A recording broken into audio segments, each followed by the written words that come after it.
मतलब लिवरपूल का स्टाइल देखने के बाद, आर्सेनल का स्टाइल देखने के बाद, टॉटनम बॉल, एवर्टन का प्रेस, इन सारे ब्लॉकबस्टर टैक्टिक्स और इन 2 मस्त मैचेस देखने के बाद अगर आपको टेन हैग की टैक्टिक्स डिस्कस करनी हो तो ये तो वही वाली बात हो गई। ये लकड़ी क्यों पड़ी हो झाड़ में, आ जाओ घुस जाओ मेरी गांड में। देखो यार, पता है आजकल ना एक नया ट्रेंड चालू हुआ है मैनचेस्टर यूनाइटेड में कि टेन हैग एक नई चीज लेके आया है। टेन हैग ना जितना इंटरेस्टिंग उसका गेम स्टाइल लेने वाला है ना, उससे कहीं ज्यादा इंटरेस्टिंग उसकी पोस्ट मैच प्रेस कॉन्फ्रेंस है। अब यहाँ पर आज के मैच के बाद भाई ने ये चीज कहा कि देखो हम डोमिनेंट थे, हमने बहुत बढ़िया खेला, हमने वेस्ट हैम को कुछ नहीं करने दिया, जो कि देखो पार्शियली सही है, लेकिन ये बताने भूल गए भाई साहब ने कि भाई साहब ने खुद क्या करा बॉल के साथ, भाई साहब की टीम ने यहां पर क्या करा। और यहां पर सही बताऊं तो टेन हैग की टैक्टिक्स इतनी ज्यादा धी पिटी हो चुकी है, इतनी ज्यादा उसकी धी पिट चुकी है। अभी इंजरीज, चलो ठीक है मैं मानता हूं कि इंजरीज का एक बहुत बड़ा सा इशू रहा है, अनस्टेबिलिटी है, मेंटल ब्रेकडाउन हो चुका है, यहां पर प्लेयर यहां पर स्टेप अप नहीं कर पा रहे, लेकिन इन सबके बावजूद ये सोच रहा है कि अगर मैं थोड़ा सा सेक्रीफाइस कर देता हूं, जो कि टेन हैग बॉल है, अगर मैं थोड़ा सा पोस्टपोन कर देता हूं कि मैं टेन हैग बॉल के जरिए लिवरपूल और मैन सिटी का एरा थोड़ा बाद में एंड कर दूंगा, अभी के फिलहाल 3 पॉइंट कर, अरे वो भी तो नहीं आ रहे। अब अगर इस गेम की बात करें तो West Ham versus Manchester United, इस गेम में लगभग 60 मिनट बहुत हद तक मैनचेस्टर यूनाइटेड ने कंट्रोल रखा गेम का, बल्कि मैं तो ये कहूंगा कि गोल खाने के बाद भी मैनचेस्टर यूनाइटेड ने मेजॉरिटी ऑफ द पोजीशन रखा।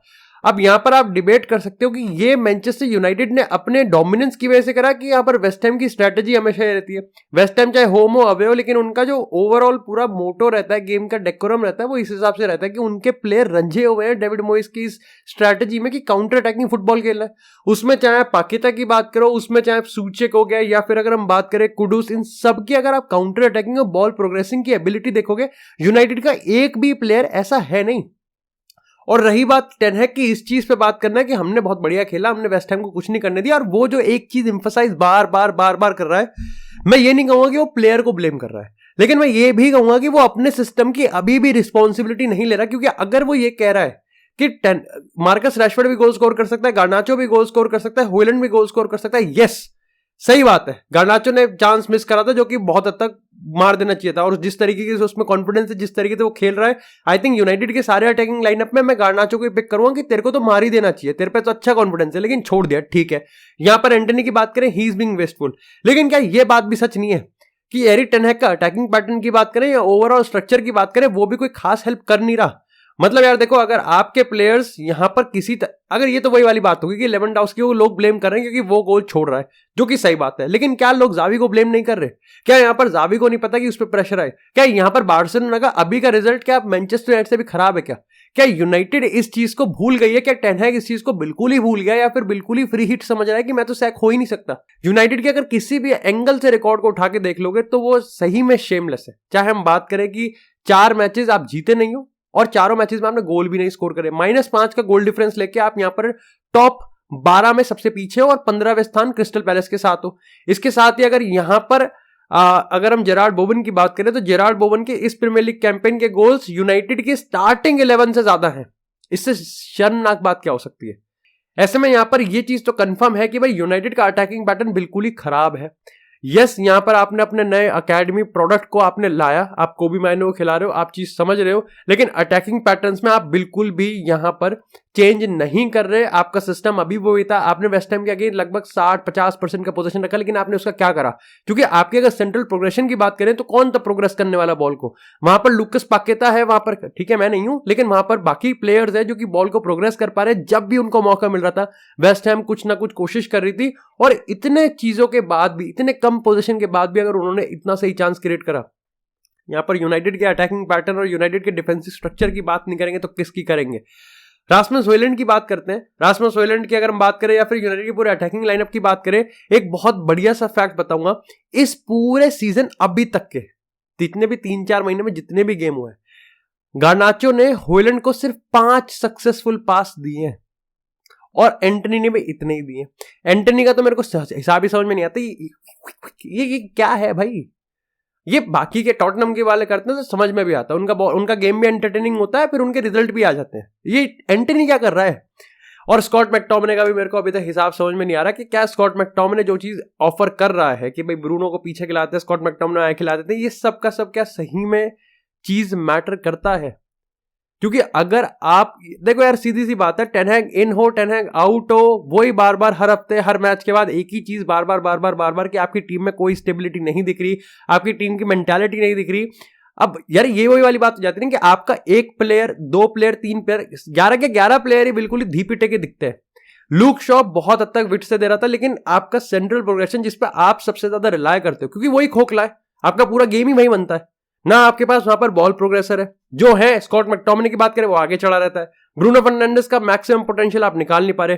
कोबी माइनो को आपने यहां पर आमराबाद वाला रोल दे रखा है, जिसको ठीक है वो हद तक कर सकता है, लेकिन यहां पर आप 4 मैचेस में गोल नहीं स्कोर कर पा रहे, ये बहुत बेकार की बात है। अरे बाकी तो छोड़ो कि आपने मैचेस हार गए, किस तरीके से हार गए, ना आपका डिफेंस काम कर रहा, ना आपका अटैकिंग काम कर रहा। बात अगर मार्कस रैशफोर्ड की भी कर लेते हैं, आई थिंक इस पे अब बात करना बनता है।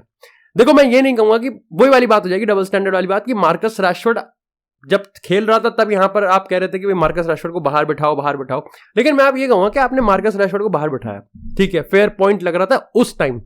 लेकिन क्या आपको लगता है कि मार्कस रैशफोर्ड इस पॉइंट ऑफ टाइम पे अभी जिस हिसाब से चल रहा है चीजें, मार्कस रैशफोर्ड के एक्सपेंस पे जो बाकी के प्लेयर्स खेल रहे हैं, क्या वो इनफ इनपुट दे रहे हैं?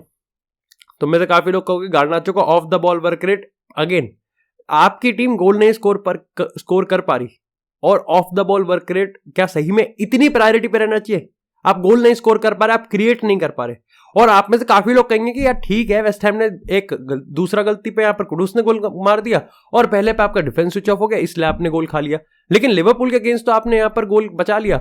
लिवरपूल के अगेंस्ट मैनचेस्टर यूनाइटेड इसलिए कंसीड नहीं कर पाए क्योंकि वहां लिवरपूल बहुत बेकार खेली थी, अटैकिंग वाइज और अटैकिंग क्लिनिकल वाइज अगर मैं बात करूं, और वही आज उनका स्टोरी रहा है आर्सेनल के अगेंस्ट। ये भी हम आगे बात करेंगे। मेरा पॉइंट ये नहीं है कि मार्कस रैशफोर्ड को अगले ही टाइम बिल्कुल स्टार्टिंग 11 में लेके आना चाहिए, लेकिन मेरा पॉइंट यहां पर यह है कि क्या मार्कस रैशफोर्ड के एक्सपेंस पे बाकी जिस प्लेयर को आपने स्टार्टिंग 11 में धी पीट के आप बिल्कुल ही घुसेड़े जा रहे हो, क्या अब उनको क्रिटिसाइज करने की जरूरत नहीं है? क्या गार्नाचो, एंटनी और यहां पर हॉयलैंड की अगर हम बात करें, हॉयलैंड में रॉ टैलेंट है, सब बढ़िया है, लेकिन हॉयलैंड के नंबर्स नहीं आ रहे, क्योंकि इस पॉइंट ऑफ टाइम पे मेरा जो सबसे प्राइम फोकस वो ये टीम आउट ऑफ इंटेंट दिख रही है, आउट ऑफ आइडियाज दिख रही है, आउट ऑफ क्रिएटिविटी दिख रही है और आउट ऑफ मेंटालिटी दिख रही है। Ten Hag in ten Hag out बाद में होता रहेगा। बात असल में ये है कि आने वाले टाइम तक जब तक सही में एक्चुअल डिसीजन इस पे आने वाला है कि टेन हैग अब सैक होगा या नहीं होगा, तब टेन हैग मैनचेस्टर यूनाइटेड की आखिरी पोजीशन होगी क्या। और आने वाले गेम एस्टन विला की बात करें, जिस तरीके से यूनाइटेड का डिफेंस खेल रहा है, कुछ भी हो, मैं तो कह रहा हूं आप एक प्लेयर को इधर से उधर कर दोगे। अभी भी वापस से कह रहा हूं कि मार्कस रैशफोर्ड को स्ट्रेट अवे स्टार्टिंग 11 में लेके आना कोई आपका, ये नहीं कहूंगा कि यूनाइटेड सारे मैच ही जीत जाएगी, क्योंकि अगर आप पिछले कुछ टाइम की बात करोगे तो पिछले साल की बात करते हैं जब टेन हैग का गोल्डन पीरियड चल रहा था मैनचेस्टर यूनाइटेड में, उसमें मेजॉरिटी ऑफ द गेम यहां पर वो 1-0 से जीत रहे थे या फिर एक गोल के मार्जिन से जीत रहे थे। उसमें भी यह था कि मार्कस रैशफोर्ड ने ओवर परफॉर्म करा भाई अपने एक्सी को। वो इतना ज्यादा हनीमून पीरियड पे चल रहा था कि भाई पहले ही जा रहा था गोल, कुछ भी मारा गोल पहले जा रहा है। वो ड्राई अप हो गए, सब ड्राई अप हो गया। ये जो आप इस वैक्यूम को कौन भरेगा? मैं बहुत अच्छी तरीके से कपड़े धोता हूं, इसका बिल्कुल नहीं आता। इस वैक्यूम, ठीक है, आपके प्लेयर्स यहां पर मेंटालिटी को नहीं ऊपर लेके, लेकिन क्या आप प्लेटफॉर्म दे रहे हो? अगर मैं टॉटनम की बात करूं, टॉटनम में नवंबर की बात करें, जितने भी टॉटनम ने बॉटल की बात की, टॉटनम ने प्रीमियर लीग में 30 गेम लगातार गोल स्कोर करे, 30 गेम।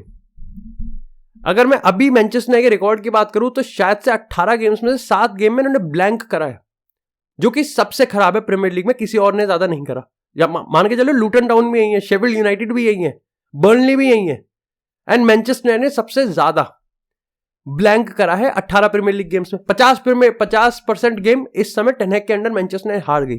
तो पॉइंट यहां पर स्ट्रक्चरल है, मेंटालिटी वाइज भी है, प्लेयर वाइज तो है ही ठप। वो तो खैर हमने लॉरी विटवेल की जो स्पेशल रिपोर्ट आई है जिसमें देख लिया 25 मिलियन के वैल्यू को आप 85-90 मिलियन में लेके आया, तो समझ गए ये अंदर से खोखला है पूरा क्लब, तो वो तो समझ ही गए। लेकिन टेन हैग भी कोई कुछ खास काम नहीं कर रहा, खास क्या, आप तो बिल्कुल ढंग का काम भी नहीं कर रहा।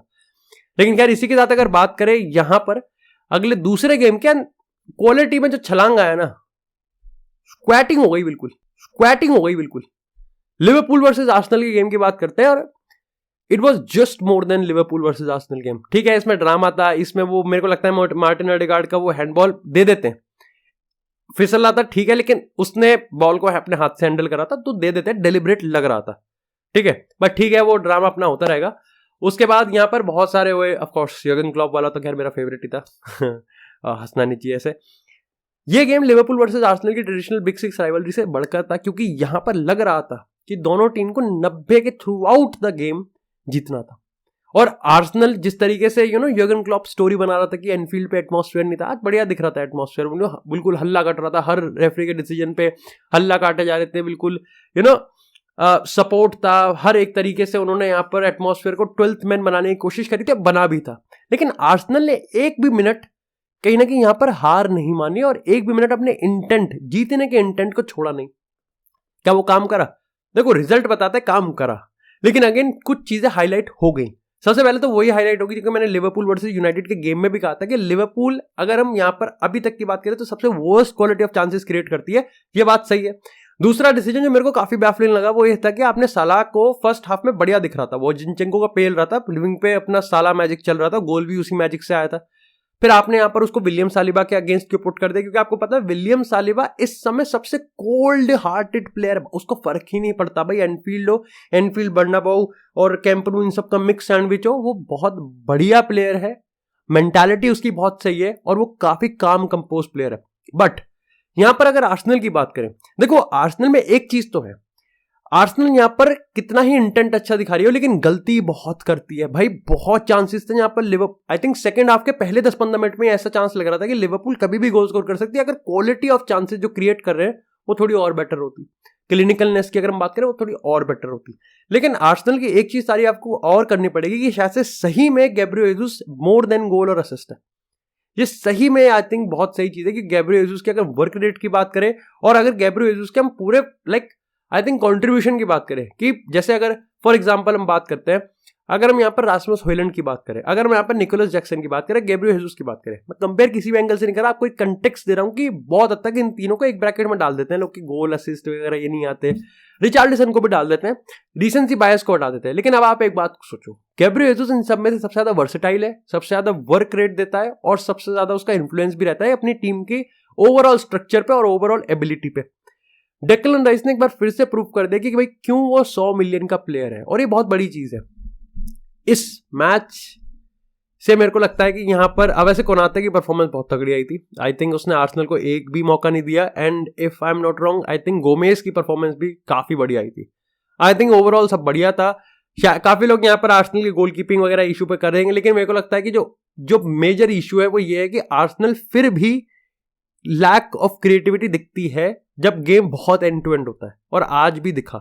थोड़ा सा यहां पर मेरे को लगता है कि आपको थोड़ा सा और क्रिएटिव दिखाना पड़ेगा, क्योंकि यहां पर जो कन्वेंशनल अभी तो आर्टेटा का साइड चल रहा है कि मार्टिनेली विट मेंटेन करेगा या फिर यहां पर थोड़ा सा काय हैवर्ट्ज को एक नया रोल दिया जाएगा, गैब्रियल जेसस के इधर उधर डाल देंगे, एनकेतिया को बीच में डाल देंगे। You have to invent something, थोड़ा सा यहां पर थोड़ा सा और ट्विक करना पड़ेगा और ये आर्सेनल फिर से काफी ज्यादा सही गोल मार देगी। ओवरऑल बहुत सही गेम हुआ है, पता भी नहीं चला भाई कब यहां पर 90 मिनट चले गए। लेकिन इसी के साथ अगर बात करें टॉटनहम वर्सेस एवर्टन की, ये गेम ड्रॉ होता, एवर्टन डिजर्व थी, बल्कि मैं तो कहूंगा सेकंड हाफ के बेसिस पे एवर्टन जीत भी अगर जाती तो डिजर्व ही थी। लेकिन गेम तो of course the game of two halves होता है, तो टॉटनहम ने अगेन वो अपना सिग्नेचर वाला गेम दिखाया जो कि टॉटनहम हमेशा दिखाती है। टॉटनहम की अगर हम सबसे बड़ी स्ट्रेंथ की बात करें तो उनका सेंट्रल प्रोग्रेशन है, किस तरीके से यहाँ पर पेड्रो पोरो या फिर उधर से अगर हम बात करें आज एमरसन रॉयल खेल रहे थे, उनमें से कोई एक इन्वर्ट करेगा और पूरी छूट है, मतलब पूरी ही छूट है, वहां जाके आप चाहे उसको हैंड जॉब दिया हो गोलकीपर को, कोई फर्क नहीं पड़ता। आई थिंक ह्यूमिन सॉन को लेफ्ट विंग पर डालना, रिचार्लिसन को स्ट्राइकर पर डालना पे ऑफ कर रहा है, दो रीजन की वजह से। क्योंकि ह्यूमिन सॉन की काफी लोग कहते हैं कि आप ह्यूमिन सॉन को गोल के सामने से हटा देते हो, रनिंग स्ट्राइकिंग एबिलिटी वो फॉक्स इन द बॉक्स वाला आप उसमें से काफी सारे, ऐसा नहीं है। आई थिंक अभी भी जो उसका थ्रेट रेशियो है, जो उसका अभी भी XG है, जो उसका अभी भी XT है, उस सब के सब बहुत सही आ रहा है। उसके ऊपर से यहाँ पर जो चेरी ऑन द पॉप है वो है यहाँ पर रिचार्लिसन का गोल। पिछले 4 मैचेस में 5 गोल मार दिए, जिस तरीके से वो खेल रहा है बहुत बढ़िया है उसके लिए, उसके पर्सनल करियर के लिए। लेकिन ओवरऑल टॉटनहम को इस पॉइंट ऑफ टाइम पे बहुत ज्यादा मदद मिल रही है उससे, 2 रीजन अगेन। पहला तो आपके पास जेम्स मैडिसन नहीं है, दूसरी चीज है कि आपको यहाँ पर इस समय बहुत मिनिमम चांसेस, क्योंकि आपके पास जेम्स मैडिसन नहीं है तो आपके पास चांसेस की थोड़ी कमी तो होगी। तो यहाँ पर आपको जितने भी चांसेस मिल रहे हैं वो बरी होने पड़ेंगे, वो बरी करने पड़ेंगे। लेकिन मेरे को लगता है कि इस पूरे यहाँ पर अभी अगर हम पूरे प्रीमियर लीग के उसकी बात करें कि एस्टन विला ने यहाँ पर पॉइंट्स ड्रॉप करे हैं, उसके बाद यहाँ पर लिवरपूल आर्सेनल ने पॉइंट्स ड्रॉप कर दिए। सबसे ज्यादा फायदा अगर किसी का हुआ है तो वो यहाँ पर मैनचेस्टर सिटी का हुआ, because they have a game in hand. यहां पर मैनचेस्टर यूनाइटेड का तो थोड़ा सा पलड़ा मेरे को लगता है कि पिलपिला हो चुका है। और आई थिंक टेन हैग को थोड़ा सा यहां पर बिल्कुल बेसिक से स्क्रैच बोर्ड से आना पड़ेगा। और यूनाइटेड के प्लेयर्स ना भाई लेजिट मेरे को नहीं लगता कि एक भी एप्लॉस के काबिल है।